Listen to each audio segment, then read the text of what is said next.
ఖమ్మం జిల్లా పెనుబల్లి మండలం కుప్పనకుంట్ల అంబేద్కర్ నగర్ కాలనీలో గూడా వెంకటేశ్వరరావు క్యాన్సర్ అనారోగ్యంతో కొన్ని నెలల నుంచి బాధపడుతూ నిన్న మరణించారు. నిరుపేద కుటుంబానికి మేమున్నామని ముందుకు వచ్చారు. అంబేద్కర్ కాలనీలో ఉన్న యూత్ చందాలు 500 లెక్క వసూలు చేసి వారి కుటుంబానికి 12,000 అందజేశారు. ఈ కార్యక్రమంలో అంబేద్కర్ కాలనీ వాసులు పాల్గొని ఆ కుటుంబానికి అండగా ఉంటామన్నారు.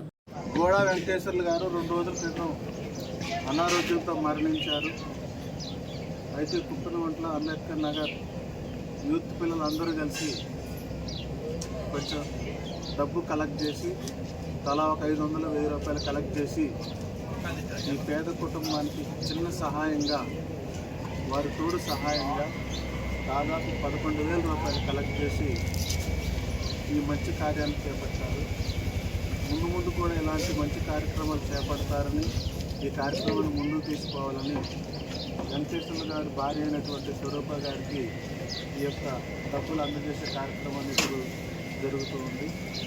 ఈ కార్యక్రమంలో తోడ్పడిన ప్రతి ఒక్కరికి ప్రత్యేకమైనటువంటి ధన్యవాదాలు. ముఖ్యంగా అంబేద్కర్ నగర్ యూత్ వారికి ప్రత్యేకమైనటువంటి ధన్యవాదాలు తెలియజేస్తున్నాను. అందరూ కలిసి వారి యొక్క డబ్బుని అందజేస్తాం.